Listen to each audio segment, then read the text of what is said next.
As you should, nigga. Mouth zip.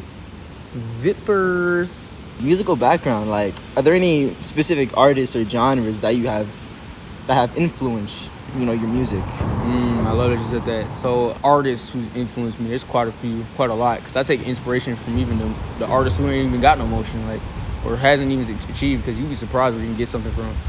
But in terms of like really like taking and drawing inspiration, Kanye, Playboy Cardi, Yeet, Andre 3000, Frank Ocean are the top ones. But and Kendrick Lamar too. Very much Kendrick Lamar. The top three, Kendrick Lamar, Kanye, and Playboy Cardi. Cardi for his aesthetics. I really just respect everything that he does in terms of like his image and who he is as a human. Like seeing that gave me so much inspiration. Kanye for his genius, his sound. And it really makes sense that you say all those names because those people are like true trailblazers in their exactly. Lives, like I forgot to say X too. Way. People can say it's generic, but if you look at it on a deeper level, tracking back to what you said about you want to create a new path. Those people created new paths. Exactly. I'm not just picking from random niggas that you ain't never heard of. Like, even though I'm not saying that just because you don't got clout, but one thing I respect is when people respect you too, and that shows that you're able to pull many different crowds. Not that many artists can do that. Yeah. Kanye, Cardi, and Travis are extremely good at that. And it don't matter if they're popular. They did what they did because they were good at it. So, creative process when writing and producing a song, like, what's your mind state? How do you get into your flow state when making your art? So I got two processes. I got the one process where I'm just kicking it. I'm just trying to get better at making music. I just record a song. I freestyle everything. Like, it won't take me longer than an hour. Basically, I'll just create the song off the top of my head. Just get going with that. That's one style. The songs that y'all hear, like Now the Sun Rises, Pain, Guilty, all that shit, those songs came from words. Like, basically, I'll just have like a word and I'll build everything around that same exact concept. So, for example, Pain and Guilty, like, Pain was built with the melody, like, dun, dun, like, basically all those things that can lead up to the actual word itself. I literally, like, build it up around there. Like, I started from the bare bones. And from my new process with Now the Sun Rises, I've been using a lot of, like really my poem series, I've been using a lot of, like, earth things, like, for example, what we're reading right now. Like, do you draw inspiration from personal experiences, or do you explore different themes in your music? What things in your life have inspired you to, talk about the season? I went to Africa recently. It was beautiful, very, very beautiful. And before I had went there, I had gone to, like, this photo shoot for one of my companies called Spotted. And we were, basically, like, taking photos and whatnot. And the theme at the time was white. So I was just, like, seeing the way I looked in that shit, and I was like, bro, I fucking love this shit. Like, white is my new thing. So from there on, I started doing white in terms of, like, all my colors and shit. You have a signature style. Type shit. Obviously. What sets you apart from other underground rappers? What sets me apart? Look, the colors. Like, really the fact that I have color. Like, I really wanted to switch up in that regard. Like, the opium days, like, because even me, I was stuck in that phase too. But, like, for real? Yes. I can't even imagine that, to be honest. That's funny that you said that, because I was like a king of the opium shit, low key. Are there any unique elements or techniques you incorporate into your music that feel, define your style? Like, what have been some, like, the proudest moments or like achievements that you've had so far? Really, this year 2024 has been insane. Like, 2023, I was going crazy already. Like, I was performing. Well, not even going crazy. I was starting to get my momentum. Basically, I was starting to perform, starting getting to know my name. People started booking me on shows. Eventually, I started getting every single show that, especially if I was in the underground, I became a headliner performer. Like, I don't do indie shows now, and I'm not headlining. So that's a very underrated one. I just said out loud that I forgot. So the local scene, going back to being an underground rapper, how would you describe the underground rap scene in your local area, and have you collaborated with other local artists, and if so, how has that impacted you? ATL is very open. I give them the credit in that sense. Like, compared to what I've heard from other undergrounds, whether it be California, New York, Chicago, Florida, ATL is probably the most collaborative. That's one thing I can say about ATL. Like, anybody can say that too. Like, it's gonna be the perfect place if you want to get on here, like, starting. In terms of, like, who I've collaborated with, I haven't even collaborated with, like, many different Atlanta artists, I guess people are like, I don't know, they be thinking that I'm probably gonna charge. Like, I literally do free features, but I don't do features for everybody. Like, I only do features if I fuck with a song. I heard your feature on Slim Anthony's song. What's the info? Yeah. Uh-huh. And I listened to it like a good 3-4 times. You can check my earbuds, man. I fuck with that song, and it was your feature that really. Oh, you actually let that verse snapped on. You snapped. What's the info? You didn't tell me that you really had the info. I gave one fuck. You trust my look. I really had nobody I can really fucking trust. I guess that's on me. I just didn't want to say, but it just lonely.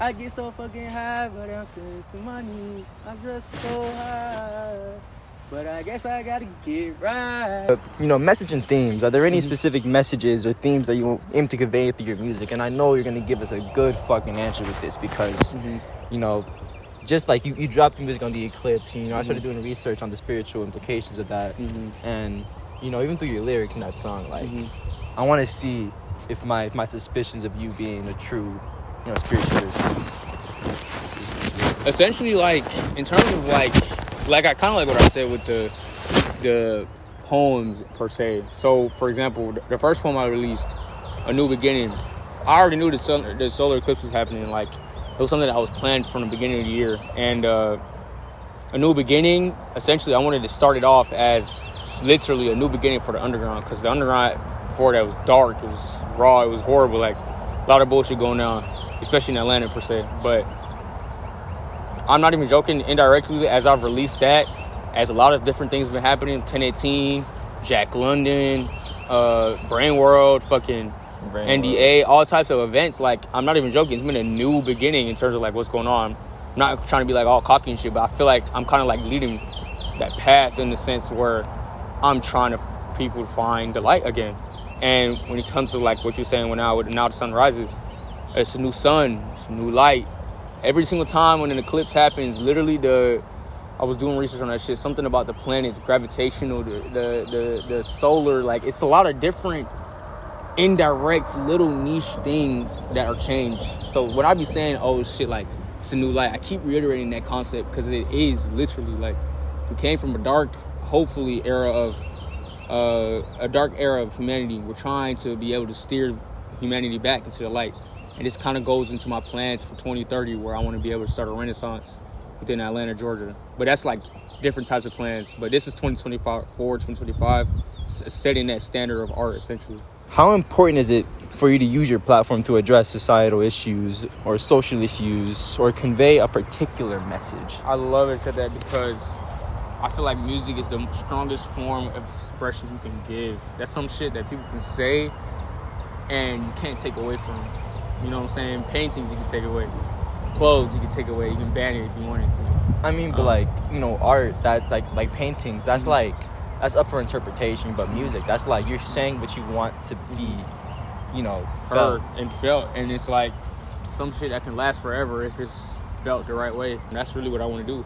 Kind of like what I said with the sun, solar eclipse. I want to do shit that can be etched within history books. People can be like writing about this shit and be like, whoa, like this is when Sajalie was in the light phase. Because I have multiple different phases that I'm going to be doing in the future. The next one's going to be red. But right now we're in white, so be prepared. Can you give us a sneak peek into any upcoming projects or collaborations you have in the works? So basically I got, like I said, my Moon series is going to be happening. I'm about to finish it. My third poem will be the End of the Sun series. I'm going to have, I believe, either 2 or 3 more poems. It's going to be the night series, essentially, where I'll just be, I'm locked in with the moon.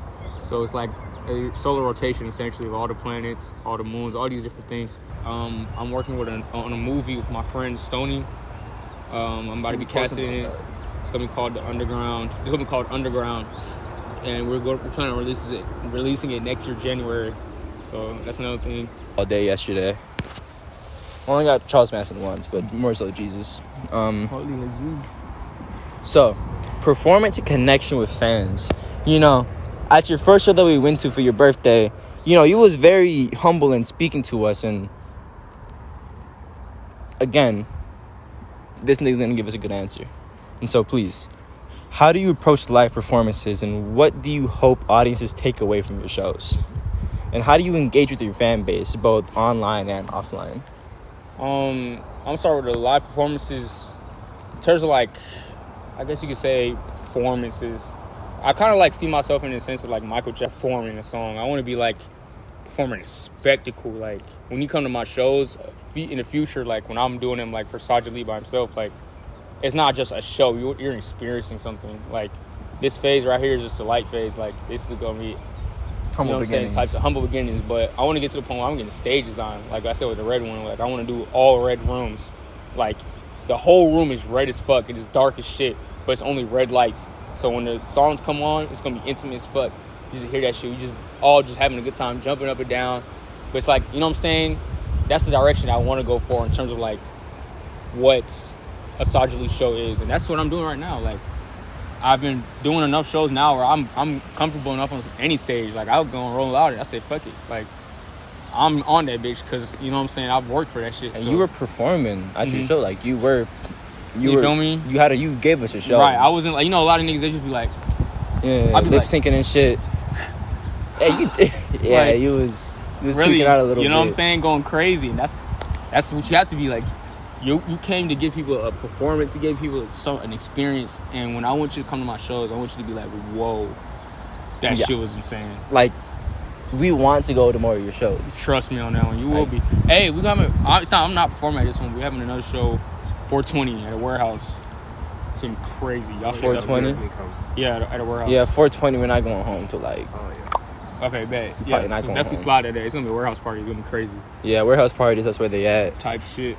So, you know, going back to your fan base, how do you interact with them? You know. So, I have my own like indirect ways where everybody who messages me, usually I try to DM them back, especially if they're showing love. Like I said, I'm very humble in my sense. I'm not the type of guy to be trying to be all this, trying to be all that. But one thing I very much pride myself on is the fact that I don't really care. Like, I really just do this what I want to do.